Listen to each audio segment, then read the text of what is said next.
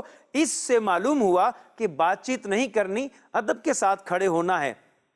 آگے فرماتے ہیں نماز میں گفتگو کرنا اسی آیت سے منسوخ ہے۔ مدنی چینل کے ناظرین، یہاں ہم ایک حدیث مبارکہ بھی جس کو امام بخاری رحمۃ اللہ علیہ نے روایت کیا ہے اور راوی ہیں حضرت زید بن ارقم رضی اللہ تعالی عنہ، آپ بیان کرتے ہیں کہ ہم نبی کریم صلی اللہ تعالی علیہ وسلم کے زمانے میں نماز میں گفتگو بھی ہم میں سے کوئی کر لیا کرتا تھا، اپنے ساتھ جو کھڑا ہوتا تھا اس سے بات کر لیا کرتا تھا، یہاں تک کہ آیت مبارکہ نازل ہو گئی۔ پھر فرماتے ہیں جب آیت نازل ہو گئی فَأَمَرَنَا بِالسُّكُوتِ، تو ہمیں خاموشی کا حکم دے دیا گیا کہ نماز میں کلام کرنے کو منع کر دیا گیا۔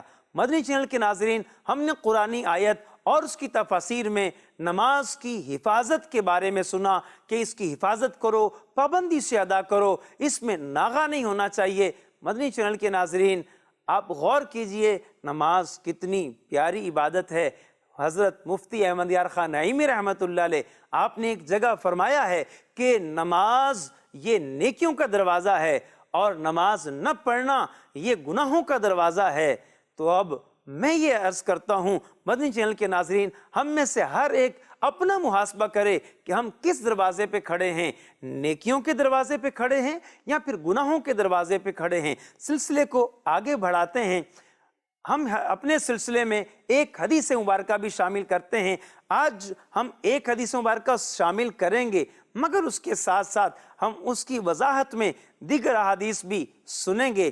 احادیث مبارکہ ہم کیوں شامل کرتے ہیں کہ نبی کریم صلی اللہ تعالی وسلم کی آنکھوں کی ٹھنڈک نماز ہے، اور نبی کریم علیہ السلام تو اگر کسی کو ڈانٹا بھی کرتے تھے۔ اب مساوی الاخلاق میں یہ روایت موجود ہے، اسی طرح النہایہ فی غریب العصر کے اندر یہ روایت موجود ہے۔ حضرت انس رضی اللہ تعالی عنہ اس کے راوی ہیں، فرماتے ہیں کہ نبی کریم صلی اللہ علیہ وسلم اگر کسی کو ڈانٹتے تو اس وقت آقا کریم علیہ السلام فرماتے ما بالکا تربت جبینوں کا، مطلب کیا ہے، تجھے کیا ہے، اللہ تیری جو ہے وہ پیشانی کو خاک آلود کرے۔ حضرت امام ابن مبارک رحمت اللہ تعالی علیہ آگے فرماتے ہیں ای فی الصلاۃ، مطلب اللہ تیری پیشانی خاک آلود کرے، یعنی نماز میں تیری پیشانی خاک آلود ہو۔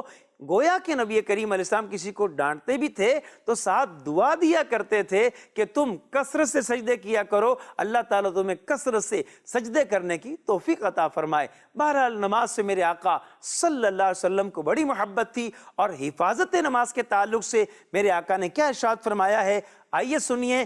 حضرت حنظلہ رضی اللہ تعالیٰ عنہ بیان کرتے ہیں، رسول کریم صلی اللہ تعالیٰ علیہ وسلم نے ارشاد فرمایا، جو شخص ان پانچوں نمازوں کی، ان کے رکوع و سجود اور اوقات پر محافظت کرے اور یقین جانے کہ وہ اللہ پاک کی طرف سے ہیں، جنت میں جائے گا۔ یہاں فرمایا جنت اس کے لیے واجب ہو جائے، یہاں فرمایا دوزخ اس پر حرام ہو جائے۔ سبحان اللہ۔ مدنی چینل کے ناظرین، نماز کو اس کے رکوع اور سجود اور اس کے وقت پر ادا کرنے کی تاکید فرمائی اور بشارت دی کہ فرمایا جو اس کی حفاظت کرے گا وہ جنت میں داخل ہوگا، اور ایک روایت میں فرمایا اس کے لیے جنت واجب ہو گئی، اور ایک روایت میں فرمایا اس پر دوزخ حرام ہو گئی۔ سبحان اللہ۔ اگلی حدیث مبارکہ جو اسی کے تناظر میں ہے اور جو اسی کی تائید کرتی ہے، حضرت ابو درداء رضی اللہ تعالیٰ عنہ روایت کرتے ہیں کہ حضور پر نور نبی کریم صلی اللہ تعالیٰ علیہ وسلم نے ارشاد فرمایا، 5 چیزیں ہیں جو انہیں ایمان کے ساتھ لائے جنت میں جائے گا۔ جو پنجگانہ نمازوں کی، ان کے وضو، ان کے رکوع، ان کے سجود، ان کے اوقات پر محافظت کرے، اور روزہ و حج و زکوٰۃ و غسل جنابت بجا لائے۔ سبحان اللہ۔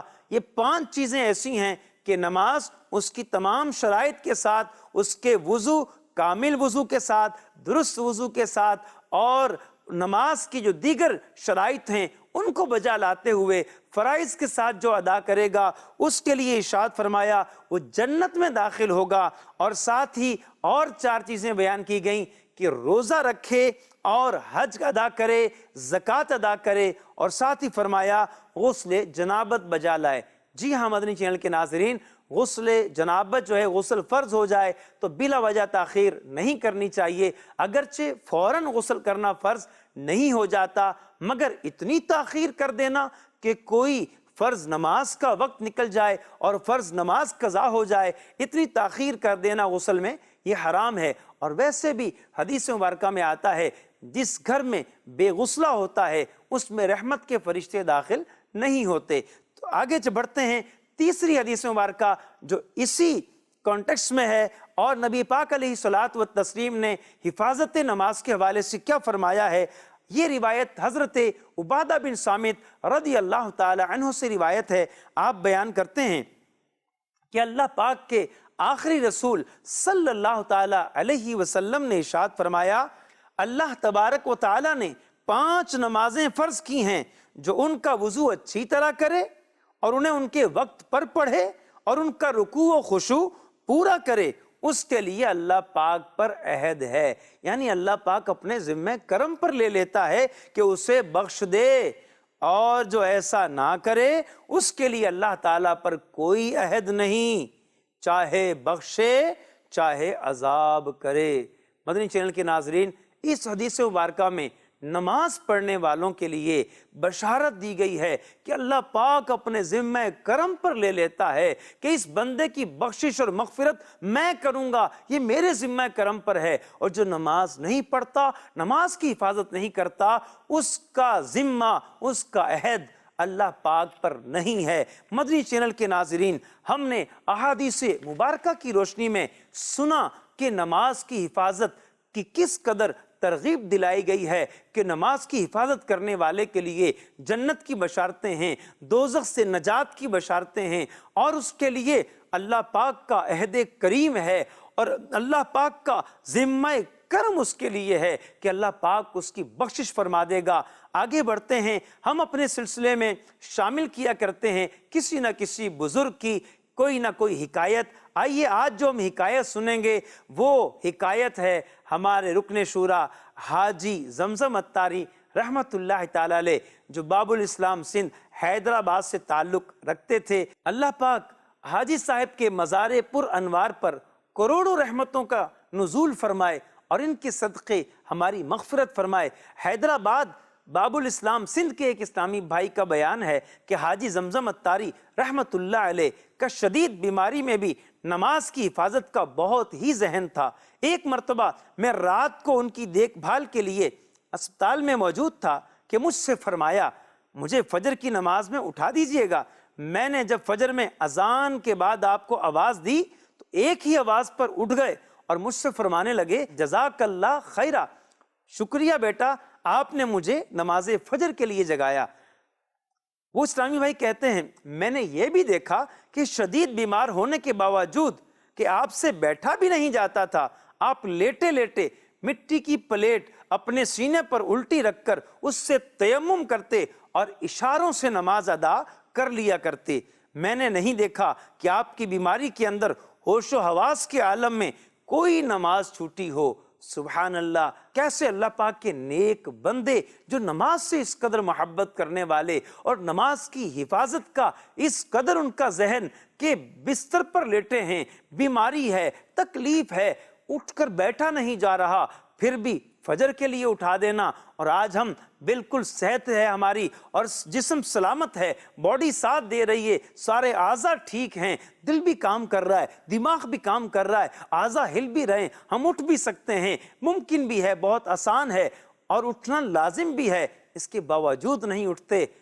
اے میرے پیارے پیارے اسلامی بھائیوں، اگر ہم نے اسی طرح سستی اور کاہلی کے ساتھ ہم نے زندگی گزار دی تو ایسی زندگی جس میں نماز نہیں ہے، نماز کی حفاظت نہیں ہے، تو پھر ایسی زندگی ہمیں جو ہے وہ جنت سے دور کر دے گی اور دوزخ کے قریب کر دے گی۔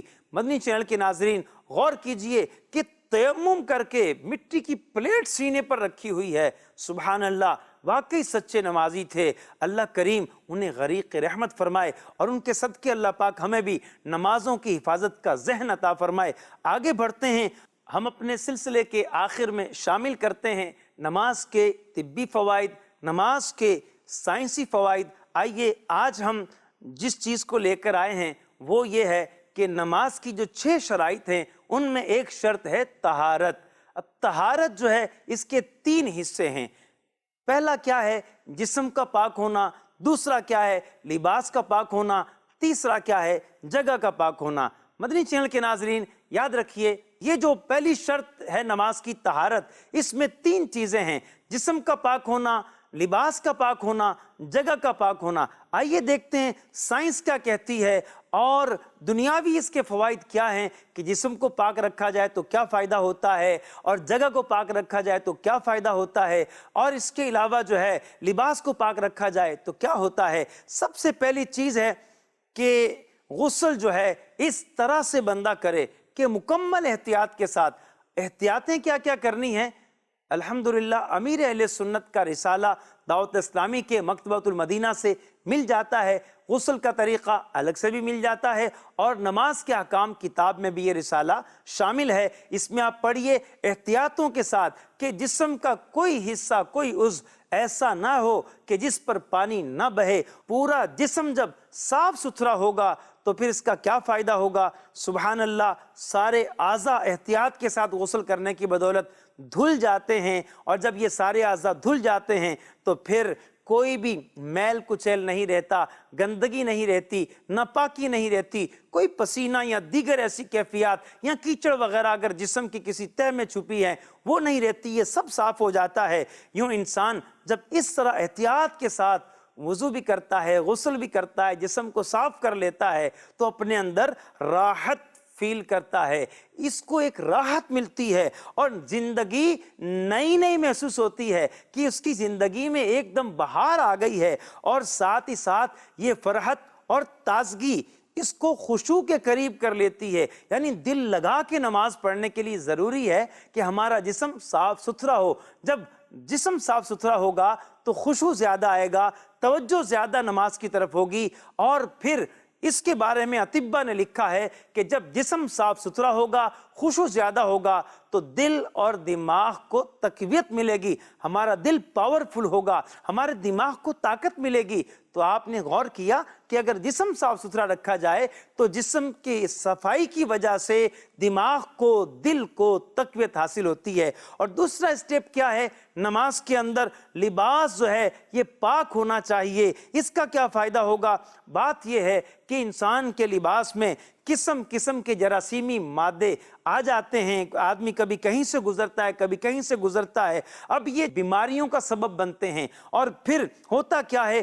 گندے کپڑوں والا جب بندہ نماز پڑھتا ہے اس کو فریشنس حاصل نہیں ہوتی، تازگی حاصل نہیں ہوتی۔ اور پھر آپ غور کریں کہ جو آدمی صاف ستھرے کپڑے کے ساتھ نماز پڑھے گا، فریش ہو کر نماز پڑھے گا، پرسکون راحت کے ساتھ، چین کے ساتھ اور سکون کے ساتھ نماز پڑھے گا، لیکن گندے کپڑے والا جو ہے اس کو وہ سکون میسر نہیں ہوتا۔ پھر یہ بھی ہے کہ گندے کپڑے والا جہاں کہیں بیٹھتا ہے وہاں بیماریاں پھیلاتا ہے۔ اور پھر یہ بھی آپ غور کریں کہ جو آدمی گندے کپڑوں میں رہتا ہے لوگ اس سے گھن کرتے ہیں، اس کے پاس نہیں بیٹھتے۔ گویا کہ نماز نے انسان کو لوگوں کے ساتھ کس طرح رہنا ہے، سلیقہ کیا ہے، طریقہ کیا ہے، مینرز کیا ہیں، یہ نماز نے سکھا دیے کہ جب تم نماز کے عادی بن جاؤ گے تو پھر اپنے کپڑوں کو بھی ستھرا رکھو گے، کپڑے بھی صاف رکھو گے۔ جب تمہارے کپڑے ستھرے ہوں گے تمہاری شخصیت نکھر جائے گی۔ تو یہ نماز کے دنیاوی فوائد بھی ہیں اور طبی فوائد بھی ہیں، اور پھر بہت ساری بیماریوں سے بھی بندہ بچ جاتا ہے۔ اس کا تیسرا اسٹیپ کیا ہے کہ جس جگہ نماز پڑھنی ہے وہ جگہ بھی پاک اور صاف ہو۔